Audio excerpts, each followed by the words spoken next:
2026 रविवार ज्येष्ठ मास शुक्लपक्ष अष्टमी तिथि कुंभ राशि एक्वेरियस व्यक्तिविशेषଙ୍କ ପାଇଁ ଆଜିର ଦିନଟି କେମିତି ରହିବ ଆସନ୍ତୁ ଜାଣିବା। କୁମ୍ଭ ରାଶିଫଳ। କୁମ୍ଭ ରାଶିଫଳ ଆଜି ଚନ୍ଦ୍ରଙ୍କ ଶୁଭ ସ୍ଥିତି ଯୋଗୁଁ ଆପଣଙ୍କ ଭାଗ୍ୟ ଅନୁକୂଳ ରହିବ।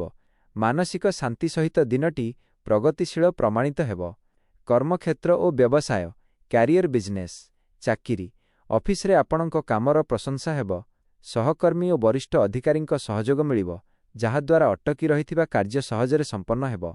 ବ୍ୟବସାୟ ବ୍ୟବସାୟୀମାନଙ୍କ ପାଇଁ ଆଜି ଦିନଟି ଲାଭଦାୟକ ରହିବ।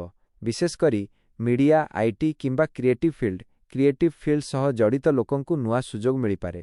ଆର୍ଥିକ ସ୍ଥିତି ଫାଇନାନ୍ସ ଆର୍ଥିକ ଦୃଷ୍ଟିକୋଣରୁ ଦିନଟି ଭଲ ଅଛି। ପୂର୍ବରୁ କରିଥିବା ବିନିଯୋଗରୁ ଲାଭ ମିଳିବାର ସମ୍ଭାବନା ଅଛି। ଆୟର ନୂଆ ପନ୍ଥା ଖୋଲିପାରେ, କିନ୍ତୁ ଅଯଥା ଖର୍ଚ୍ଚ ଉପରେ ସାମାନ୍ୟ ନିୟନ୍ତ୍ରଣ ରଖିବା ଜରୁରୀ। ପରିବାର ଓ ପ୍ରେମ ସମ୍ପର୍କ ଫ୍ୟାମିଲି ଲଭ୍ ଲାଇଫ୍ ପରିବାରରେ ହସଖୁସିର ମାହୋଲ ରହିବ। ଭାଇବନ୍ଧୁ ଓ ଜୀବନସାଥୀଙ୍କ ସହିତ ସମ୍ପର୍କର ଅଧିକ ମଧୁର ହେବ। କୌଣସି ପାରିବାରିକ କାର୍ଯ୍ୟକ୍ରମରେ ଯୋଗ ଦେଇପାରନ୍ତି କିମ୍ବା ଆତ୍ମୀୟ ସ୍ୱଜନଙ୍କ ସହ ସମୟ ବିତାଇବାର ସୁଯୋଗ ମିଳିବ। ସ୍ୱାସ୍ଥ୍ୟ ହେଲ୍ଥ ସ୍ୱାସ୍ଥ୍ୟ ପ୍ରାୟତଃ ଭଲ ରହିବ। ତଥାପି ମାନସିକ ଚାପରୁ ଦୂରେଇ ରହିବା ପାଇଁ ଯୋଗ କିମ୍ବା ପ୍ରାଣାୟାମ କରନ୍ତୁ। ବାହାର ଖାଦ୍ୟରୁ ସତର୍କ ରୁହନ୍ତୁ। ଆଜିର ଶୁଭ ଅଙ୍କ 8। ଆଜିର ଶୁଭ ରଙ୍ଗ ନୀଳ, ବ୍ଲୁ ଓ କଳା ବ୍ଲାକ୍ ପ୍ରତିକାର। ଆଜି ଦିନକୁ ଆହୁରି ଶୁଭ କରିବା ପାଇଁ ପ୍ରଭୁ ହନୁମାନଙ୍କ ଚାଳିଶା ପାଠ କରନ୍ତୁ କିମ୍ବା ଶନିଦେବଙ୍କ ମନ୍ତ୍ର ଜପ କରନ୍ତୁ। ମନ୍ତ୍ର ଅନୁଯାୟୀ ନୀଳା ବ୍ଲୁ ସାଫାୟାର ବହୁତ ଶକ୍ତିଶାଳୀ ଏବଂ ପ୍ରଭାବଶାଳୀ ରତ୍ନ। ଏହା କୁମ୍ଭ ରାଶିର ଅଧିପତି ଗ୍ରହ ଶନିଦେବଙ୍କ ମୁଖ୍ୟ ରତ୍ନ ହୋଇଥିବାରୁ ଏହାକୁ ଧାରଣ କରିବା ପୂର୍ବରୁ କିଛି ବିଶେଷ ନିୟମ ଏବଂ ବିଧି ପାଳନ କରିବା ନିତାନ୍ତ ଆବଶ୍ୟକ। ନଚେତ୍ ଏହାର ଓଲଟା ପ୍ରଭାବ ମଧ୍ୟ ପଡ଼ିପାରେ। ନିମ୍ନରେ ନୀଳା ଧାରଣ କରିବାର ସମ୍ପୂର୍ଣ୍ଣ ସଠିକ୍ ନିୟମ ଓ ବିଧି ଦିଆଗଲା। ଧାରଣ କରିବା ପୂର୍ବରୁ ଗୁରୁତ୍ୱପୂର୍ଣ୍ଣ ନିୟମ ରୁଲ୍ସ ବିଫୋର ୱେରିଂ। 1. କୁଣ୍ଡଳୀ ଯାଞ୍ଚ ନୀଳା ପିନ୍ଧିବା ପୂର୍ବରୁ ଜଣେ ଭଲ ଜ୍ୟୋତିଷଙ୍କ ଦ୍ୱାରା ନିଜର ଜନ୍ମକୁଣ୍ଡଳୀ ନିଶ୍ଚୟ ଯାଞ୍ଚ କରନ୍ତୁ। ଯଦି କୁଣ୍ଡଳୀରେ ଶନିଦେବ ଶୁଭସ୍ଥିତିରେ ଥାଆନ୍ତି, ତେବେ ଯାଇ ଏହା ଅଦ୍ଭୁତ ଲାଭ ପ୍ରଦାନ କରେ। 2.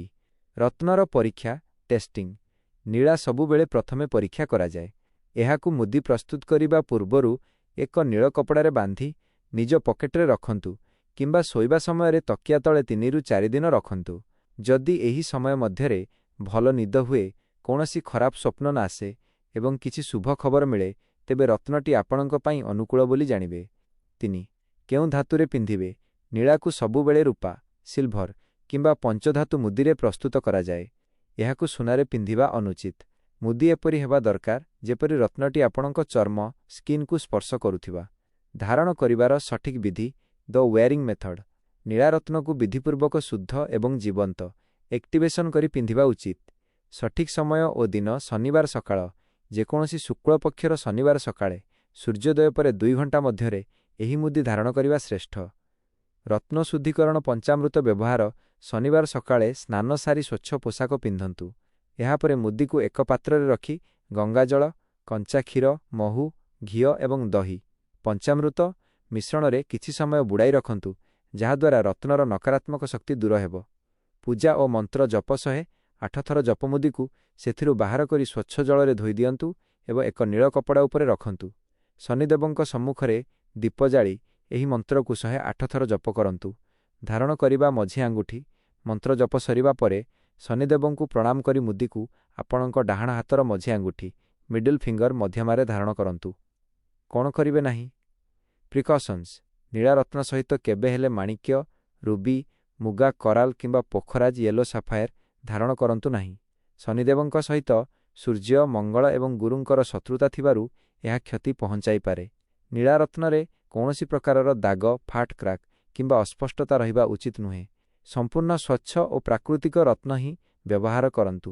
ପ୍ରତିକାର ସୂଚନା ମୁଦି ପିନ୍ଧିବା ପରେ ସେହି ଦିନ କୌଣସି ଅସହାୟ ବ୍ୟକ୍ତିଙ୍କୁ କଳାଚଣା, ସୋରିଷ ତେଲ କିମ୍ବା କିଛି ଆର୍ଥିକ ସାହାଯ୍ୟ କଲେ ରତ୍ନର ଶୁଭ ପ୍ରଭାବ ବହୁତ ଶୀଘ୍ର ଦେଖିବାକୁ ମିଳେ।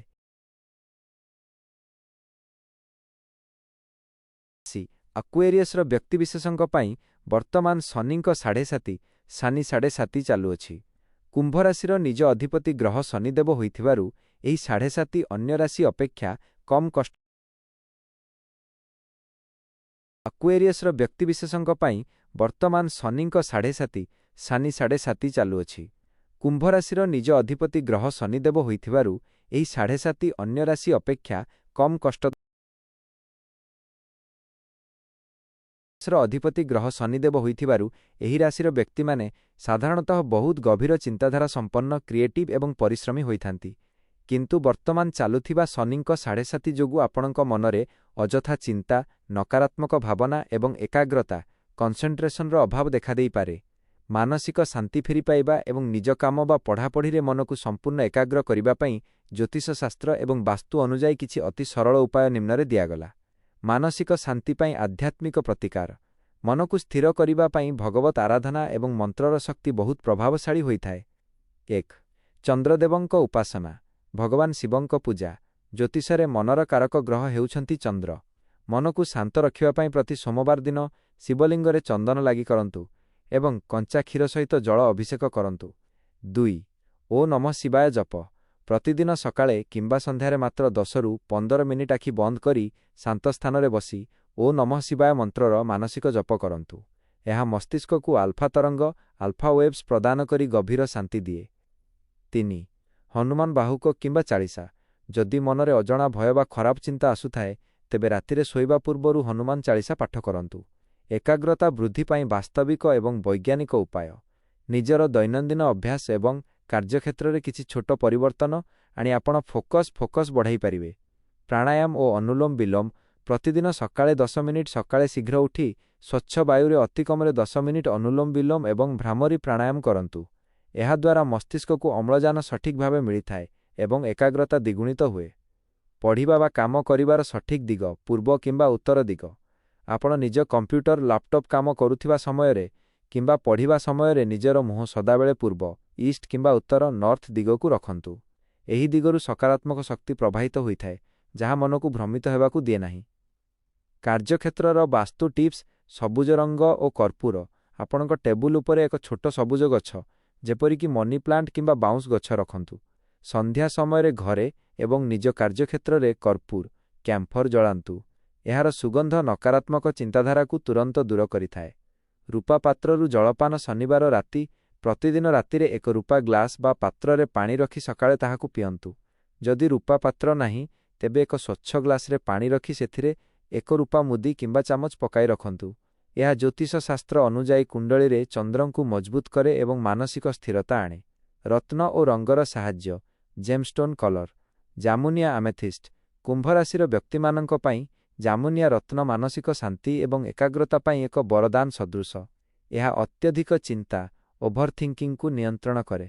ଏହାକୁ ଆପଣ ବ୍ରେସଲେଟ୍ କିମ୍ବା ମୁଦି ଆକାରରେ ଧାରଣ କରିପାରିବେ। ରଙ୍ଗର ପ୍ରୟୋଗ। ମାନସିକ ଅଶାନ୍ତି ସମୟରେ ଅଧିକ ଗାଢ଼ ରଙ୍ଗର ପୋଷାକ ପରିହାର କରି ଧଳା, ହାଲୁକା ନୀଳ, ଲାଇଟ୍ ବ୍ଲୁ କିମ୍ବା କ୍ରିମ୍ ରଙ୍ଗର ବ୍ୟବହାର ଅଧିକ କରନ୍ତୁ। ଏହା ମନକୁ ଶୀତଳତା ପ୍ରଦାନ କରିବ। ଏକ ସରଳ ବିଶେଷ ପରାମର୍ଶ। ସପ୍ତାହରେ ଅତିକମରେ ଗୋଟିଏ ଦିନ, ବିଶେଷ କରି ଶନିବାର କିମ୍ବା ରବିବାର, କିଛି ସମୟ ପାଇଁ ମୋବାଇଲ ଏବଂ ସୋସିଆଲ ମିଡିଆଠାରୁ ଦୂରେଇ ରହି ପ୍ରକୃତି ସହିତ କିମ୍ବା ନିଜ ପରିବାର ସହିତ ସମୟ ବିତାନ୍ତୁ। ଏହା ଆପଣଙ୍କ ମସ୍ତିଷ୍କକୁ ରିଚାର୍ଜ କରିବାରେ ବହୁତ ସାହାଯ୍ୟ କରିବ।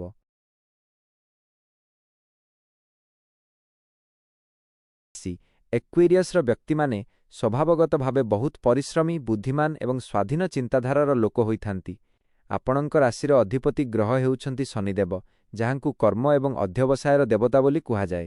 ତେଣୁ କୁମ୍ଭ ରାଶିର ବ୍ୟକ୍ତିମାନେ ଭାଗ୍ୟ ଅପେକ୍ଷା ନିଜର ସଠିକ୍ ରଣନୀତି, କର୍ମ ଏବଂ କ୍ରିଏଟିଭିଟି ବଳରେ ହିଁ ଅପାର ଧନ ସମ୍ପତ୍ତିର ଅଧିକାରୀ ହୋଇପାରିବେ। ଜ୍ୟୋତିଷ ଶାସ୍ତ୍ର ଏବଂ ବାସ୍ତବିକ ଜୀବନର ରଣନୀତି ଅନୁଯାୟୀ କୁମ୍ଭ ରାଶିର ବ୍ୟକ୍ତିମାନେ କେମିତି ଶୀଘ୍ର ଧନୀ ହୋଇପାରିବେ, ତାହାର ସମ୍ପୂର୍ଣ୍ଣ ସୂତ୍ର ନିମ୍ନରେ ଦିଆଗଲା। 1. କୁମ୍ଭ ରାଶି ପାଇଁ ସବୁଠାରୁ ଲାଭଦାୟକ କ୍ଷେତ୍ର। Best career income lines.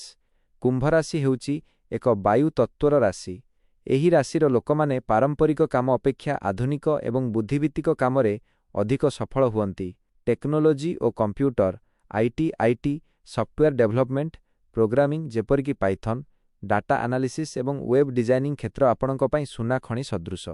Digital media ଓ content creation. YouTube, social media management, online business କିମ୍ବା ବ୍ଲଗିଂ ମାଧ୍ୟମରେ ଆପଣ ବହୁତ କମ୍ ସମୟରେ ବଡ଼ ସଫଳତା ଓ ଧନ ଅର୍ଜନ କରିପାରିବେ। ରିସର୍ଚ୍ଚ ଓ ଆନାଲିସିସ୍। କୌଣସି ବିଷୟର ଗଭୀର ଗବେଷଣା କରିବା, ମାର୍କେଟ ରିସର୍ଚ୍ଚ କିମ୍ବା ପରାମର୍ଶଦାତା, କନସଲଟେଣ୍ଟ ଭାବେ କାମ କଲେ ଆପଣ ଉଚ୍ଚ ପଦବୀ ସହ ପ୍ରଚୁର ଅର୍ଥ ପାଇବେ। 2. ଧନୀ ହେବା ପାଇଁ ସଠିକ୍ ଆର୍ଥିକ ରଣନୀତି ଫାଇନାନ୍ସିଆଲ ଷ୍ଟ୍ରାଟେଜି। ପ୍ରାଥମିକ ନିବେଶ ଇନଭେଷ୍ଟ ଅର୍ଲି ସଞ୍ଚୟରୁ ନିବେଶ କୁମ୍ଭ ରାଶିର ଲୋକମାନେ ଟଙ୍କା ସଞ୍ଚୟ କରି ରଖିବା ଅପେକ୍ଷା ତାହାକୁ ସଠିକ୍ ଜାଗାରେ ନିବେଶ ଇନଭେଷ୍ଟ କଲେ ଅଧିକ ଧନୀ ହୁଅନ୍ତି। ଆପଣ ମ୍ୟୁଚୁଆଲ ଫଣ୍ଡ SIP ଏସିପ୍ କିମ୍ବା ସେୟାରରେ ଦୀର୍ଘକାଳୀନ ନିବେଶର ଯୋଜନା କରନ୍ତୁ। ଏକାଧିକ ଆୟର ପନ୍ଥା ମଲ୍ଟିପୁଲ୍ ଇନକମ୍ ଷ୍ଟ୍ରିମ୍ସ ସାଇଡ୍ ହସଲ ଆରମ୍ଭ କରନ୍ତୁ। କେବଳ ଗୋଟିଏ ଚାକିରି କିମ୍ବା ଗୋଟିଏ ଆୟ ଉପରେ ନିର୍ଭର କରନ୍ତୁ ନାହିଁ। ନିଜର ମୁଖ୍ୟ କାମ ସହିତ ପାର୍ଟ ଟାଇମ୍ ଭାବେ କୌଣସି ଡିଜିଟାଲ ସ୍କିଲ୍ ବ୍ୟବହାର କରି କାମ କରନ୍ତୁ ଯାହା ଆପଣଙ୍କ ଆର୍ଥିକ ସ୍ଥିତିକୁ ଦ୍ରୁତଗତିରେ ବଢ଼ାଇବ। ନିଜ ଜ୍ଞାନର ବ୍ୟବହାର ଲେଭରେଜ୍ ୟୋର ଇଣ୍ଟେଲେକ୍ଟ ସ୍କିଲ୍ ଅପଗ୍ରେଡ୍ କରନ୍ତୁ। ଆପଣଙ୍କ ସବୁଠାରୁ ବଡ଼ ସମ୍ପତ୍ତି ହେଉଛି ଆପଣଙ୍କର ବୁଦ୍ଧି। ନୂଆ ନୂଆ ଟେକ୍ନୋଲୋଜି ଓ ସ୍କିଲ୍ସ ଶିଖିବାରେ ନିଜ ସମୟ ଏବଂ ଅର୍ଥ ବିନିଯୋଗ କରନ୍ତୁ। ଆପଣ ଯେତିକି ଅଧିକ ଅପଡେଟେଡ୍ ରହିବେ ଆପଣଙ୍କର ଆୟ ସେତିକି ବୃଦ୍ଧି ପାଇବ। 3. ଧନ ପ୍ରାପ୍ତି ପାଇଁ ଜ୍ୟୋତିଷ ଓ ବାସ୍ତୁ ପ୍ରତିକାର ଆଷ୍ଟ୍ରୋଲୋଜିକାଲ ରେମେଡିଜ୍। କୁଣ୍ଡଳୀରେ ଧନର ଗ୍ରହ ଏବଂ ଭାଗ୍ୟକୁ ମଜବୁତ କରିବା ପାଇଁ କିଛି ସରଳ ଉପାୟ। ଶୁକ୍ର ଗ୍ରହଙ୍କୁ ମଜବୁତ କରନ୍ତୁ। କୁମ୍ଭ ରାଶି ପାଇଁ ଶୁକ୍ର ହେଉଛନ୍ତି ଭାଗ୍ୟ ଏବଂ ସୁଖ ସମୃଦ୍ଧିର କାରକ ଗ୍ରହ।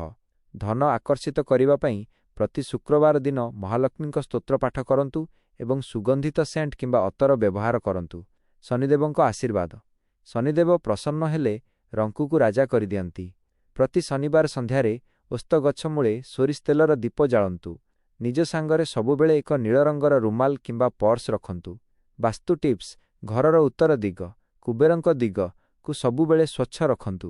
ଆପଣଙ୍କ କାର୍ଯ୍ୟକ୍ଷେତ୍ର ବା ଷ୍ଟଡି ଟେବୁଲ ଉପରେ ଏକ ଛୋଟ କାଚ ପାତ୍ରରେ କିଛି ଲୁଣ ରଖନ୍ତୁ ଯାହା ନକାରାତ୍ମକ ଶକ୍ତି ଦୂର କରି ଆର୍ଥିକ ପ୍ରଗତି ଆଣିବ। କେଉଁଥିରୁ ଦୂରେଇ ରହିବେ? କୁମ୍ଭ ରାଶିର ଲୋକମାନେ କେବେ ହେଲେ ହଠାତ୍ ବଡ଼ଲୋକ ହେବା ଚକ୍କରରେ ସର୍ଟକଟ୍ସ ପଡ଼ନ୍ତୁ ନାହିଁ। ଜୁଆ ଲଟେରୀ କିମ୍ବା ବିନାରେ ବେଆଇନ କାମରେ ଟଙ୍କା ଲଗାଇଲେ ବଡ଼ କ୍ଷତି ସହିବାକୁ ପଡ଼ିପାରେ। ସୁଚିନ୍ତିତ ଓ ଆଇନଗତ ଭାବେ କାମ କଲେ ଆପଣଙ୍କୁ ଧନୀ ହେବାରୁ କେହି ଅଟକାଇ ପାରିବେ ନାହିଁ। ଶାସ୍ତ୍ର ଏବଂ ସନାତନ ପରମ୍ପରାରେ ଶୁକ୍ରବାର ଦିନଟିକୁ ମା ମହାଲକ୍ଷ୍ମୀ ଏବଂ ସୁଖ ସମୃଦ୍ଧିର କାରକ ଗ୍ରହ ଶୁକ୍ରଦେବଙ୍କ ସହିତ ଜଡ଼ିତ କରାଯାଇଛି। କୁମ୍ଭ ରାଶିର ବ୍ୟକ୍ତିବିଶେଷଙ୍କ ପାଇଁ ଶୁକ୍ର ଗ୍ରହ ହେଉଛନ୍ତି ସବୁଠାରୁ ବଡ଼ ସୁଖ ସମ୍ପତ୍ତି ଏବଂ ଭାଗ୍ୟର କାରକ ଯୋଗାକାରକା ପ୍ଲାନେଟ୍। ତେଣୁ ଶୁକ୍ରବାର ଦିନ କିଛି ବିଶେଷ ପ୍ରତିକାର ଓ ପୂଜାବିଧି କଲେ ଘରେ ସ୍ଥାୟୀ ସୁଖ ସମୃଦ୍ଧି ବୃଦ୍ଧି ପାଏ ଏବଂ ଆର୍ଥିକ ସମସ୍ୟା ଦୂର ହୁଏ। ନିମ୍ନରେ ଶୁକ୍ରବାର ଦିନ କରାଯାଉଥିବା ସରଳ ଓ ଚମତ୍କାର ପ୍ରତିକାର ଗୁଡ଼ିକ ଦିଆଗଲା। ଶୁକ୍ରବାର ମା ଲକ୍ଷ୍ମୀଙ୍କ ବିଶେଷ ପୂଜାବିଧି। ମା ଲକ୍ଷ୍ମୀଙ୍କୁ ପ୍ରସନ୍ନ କରିବା ପାଇଁ ଶୁକ୍ରବାର ସନ୍ଧ୍ୟା ସମୟ ପ୍ରଦୋଷକାଳ ସବୁଠାରୁ ଶ୍ରେଷ୍ଠ ମାନାଯାଏ। ଘରର ମୁଖ୍ୟ ଦ୍ୱାର ସଫା ଓ ଆଲୋକିତ କରିବା ଶୁକ୍ରବାର ସନ୍ଧ୍ୟା ମା ଲକ୍ଷ୍ମୀ ସବୁବେଳେ ସ୍ୱଚ୍ଛ ସ୍ଥାନରେ ବାସ କରନ୍ତି। ଶୁକ୍ରବାର ସନ୍ଧ୍ୟା ସମୟରେ ଘରର ମୁଖ୍ୟ ଦ୍ୱାରକୁ ଭଲ ଭାବେ ସଫା କରନ୍ତୁ। ଦ୍ୱାର ଆଗରେ ଏକ ଗିତେଲର ଦୀପ ଜାଳନ୍ତୁ ଏବଂ କିଛି ସୁନ୍ଦର ରଙ୍ଗୋଳି କିମ୍ବା ଝୋଟି ପକାନ୍ତୁ। ମୁଖ୍ୟ ଦ୍ୱାରରେ ଗଙ୍ଗାଜଳ ସହିତ ହଳଦୀ ପାଣି ସିଞ୍ଚନ କରିବା ଶୁଭ। ପୂଜାସ୍ଥାନ ପ୍ରସ୍ତୁତି ଏବଂ ସଂକଳ୍ପ ସୁଗନ୍ଧିତ ଧୂପ ଓ ଅତର ଘରର ପୂଜାଘରେ ମା ଲକ୍ଷ୍ମୀ ଏବଂ ଭଗବାନ ବିଷ୍ଣୁଙ୍କ ସ୍ୱରୂପ ସମ୍ମୁଖରେ ବସନ୍ତୁ। ମାଙ୍କୁ ନାଲି କିମ୍ବା ଗୋଲାପୀ ରଙ୍ଗର ଫୁଲ ଅର୍ପଣ କରନ୍ତୁ। ପୂଜା ସ୍ଥାନରେ ସୁଗନ୍ଧିତ ଗୋଲାପ ଧୂପ କିମ୍ବା କର୍ପୂର ଜଳାନ୍ତୁ କାରଣ ସୁଗନ୍ଧ ଶୁକ୍ରଗ୍ରହ ଏବଂ ମା ଲକ୍ଷ୍ମୀଙ୍କୁ ଅତି ପ୍ରିୟ। ସ୍ତୋତ୍ରପାଠ ଓ ଭୋଗ ଅର୍ପଣ ଲକ୍ଷ୍ମୀ ସୂକ୍ତ ପାଠ ମା ଲକ୍ଷ୍ମୀଙ୍କ ଆଗରେ ବସି ଶ୍ରୀସୂକ୍ତ ଶ୍ରୀସୂକ୍ତାମ କିମ୍ବା କନକଧାରା ସ୍ତୋତ୍ର ପାଠ କରନ୍ତୁ। ଏହାପରେ ମାଙ୍କୁ କ୍ଷୀରି ରାଇସ୍ ଖିଆର ମିଶ୍ରି କିମ୍ବା କ୍ଷୀରରେ ତିଆରି ଧଳା ରଙ୍ଗର ମିଠା ଭୋଗ ଲଗାନ୍ତୁ। ଆରତି ଏବଂ ପ୍ରସାଦ ସେବନ ଆରତି ଓ ଦାନ କପୁର ଜଳାଇ ମାଙ୍କର ଆରତି କରନ୍ତୁ ଏବଂ ପରିବାରର ସମସ୍ତ ସଦସ୍ୟଙ୍କ ମଧ୍ୟରେ ପ୍ରସାଦ ବାଣ୍ଟନ୍ତୁ। ଏହି ଦିନ ଛୋଟ କନ୍ୟାମାନଙ୍କୁ କିଛି ମିଠା ଖାଇବାକୁ ଦେଲେ ମା ଲକ୍ଷ୍ମୀ ଅତ୍ୟନ୍ତ ପ୍ରସନ୍ନ ହୁଅନ୍ତି। ଧନ ଆକର୍ଷିତ କରିବା ପାଇଁ ବିଶେଷ ପ୍ରତିକାର ଏଫେକ୍ଟିଭ୍ ୱେଲ୍ଥ ରେମେଡିଜ୍। 1. କଉଡ଼ି ଓ ଗୋମତୀ ଚକ୍ର ପ୍ରତିକାର। ଶୁକ୍ରବାର ଦିନ ପୂଜା ସମୟରେ ମା ଲକ୍ଷ୍ମୀଙ୍କ ଚରଣରେ ଫଟି ହଳଦିଆ କଉଡ଼ି କାଉରୀ ଏବଂ ଗୋହୁଟି ଗୋମତୀ ଚକ୍ର ରଖନ୍ତୁ। ପୂଜା ସରିବା ପରେ ଏହାକୁ ଏକ ଲାଲ କପଡ଼ାରେ ବାନ୍ଧି ନିଜର ଆଲମାରୀ କିମ୍ବା ଟଙ୍କା ରଖୁଥିବା ସ୍ଥାନ ସିନ୍ଦୁକରେ ରଖିଦିଅନ୍ତୁ। ଏହାଦ୍ୱାରା ଘରେ କେବେ ହେଲେ ଅର୍ଥର ଅଭାବ ହୁଏ ନାହିଁ। 2. ଗୋଲାପ ଅତର ରୋଜ୍ ଅଟରର ବ୍ୟବହାର।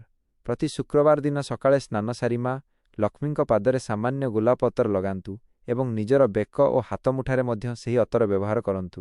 ଏହା ଆପଣଙ୍କ ଆଭାମଣ୍ଡଳ ଅରାକୁ ସକାରାତ୍ମକ କରେ ଏବଂ ବ୍ୟବସାୟରେ ନୂଆ ଗ୍ରାହକ ଓ ସୁଯୋଗ ଆକର୍ଷିତ କରେ। 3. ଶୁକ୍ର ମନ୍ତ୍ର ଜପ ଧନ ଗାଡ଼ି ଓ ଭୌତିକ ସୁଖ ପ୍ରାପ୍ତି ପାଇଁ ଶୁକ୍ରବାର ସନ୍ଧ୍ୟାରେ ସ୍ଫଟିକମାଳାରେ 108 ଥର ଏହି ମନ୍ତ୍ର ଜପ କରନ୍ତୁ।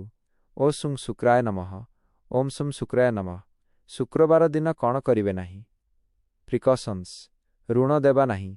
ଶୁକ୍ରବାର ଦିନ କାହାକୁ ନିଜ ଘରୁ ଟଙ୍କା ଧାର ବା ଋଣ ଆକାରରେ ଦିଅନ୍ତୁ ନାହିଁ। ଏହି ଦିନ ଟଙ୍କା ଦେଲେ ଘରର ଲକ୍ଷ୍ମୀ ଅନ୍ୟ ଘରକୁ ଚାଲିଯାଆନ୍ତି ବୋଲି ବିଶ୍ୱାସ କରାଯାଏ। ନାରୀମାନଙ୍କୁ ସମ୍ମାନ। ଘରର ମହିଳା, ମା କିମ୍ବା କନ୍ୟାମାନଙ୍କୁ କେବେ ହେଲେ ଏହି ଦିନ କଟୁ କଥା କୁହନ୍ତୁ ନାହିଁ। ନାରୀ ହେଉଛନ୍ତି ଗୃହଲକ୍ଷ୍ମୀ। ସେମାନେ ପ୍ରସନ୍ନ ରହିଲେ ହିଁ ମା ଲକ୍ଷ୍ମୀଙ୍କ କୃପା ବର୍ଷିଥାଏ। ଅଶାନ୍ତିରୁ ଦୂରେଇ ରୁହନ୍ତୁ। ସନ୍ଧ୍ୟା ସମୟରେ ଘରେ ଯେପରି କୌଣସି ପାଟିତୁଣ୍ଡ କିମ୍ବା କଳିଗୋଳ ନ ହୁଏ, ସେଥିପ୍ରତି ବିଶେଷ ଧ୍ୟାନ ଦିଅନ୍ତୁ। ଏକ ସୁବର୍ଣ୍ଣ ଟିପ୍ସ, ଯଦି ଆପଣ ୟୁଟ୍ୟୁବ୍ ବା କୌଣସି କ୍ରିଏଟିଭ୍ ଡିଜିଟାଲ ୱାର୍କ କରୁଛନ୍ତି, ତେବେ ଶୁକ୍ରବାର ଦିନ ନିଜର ନୂଆ କଣ୍ଟେଣ୍ଟ ପ୍ଲାନିଂ କିମ୍ବା ଭିଡ଼ିଓ ଅପଲୋଡ୍ କରନ୍ତୁ। ଶୁକ୍ରଙ୍କ ଶୁଭ ପ୍ରଭାବ ଯୋଗୁଁ ତାହା ଅଧିକ ଲୋକଙ୍କ ପାଖକୁ ପହଞ୍ଚିବାର ସମ୍ଭାବନା ବଢ଼ିଥାଏ।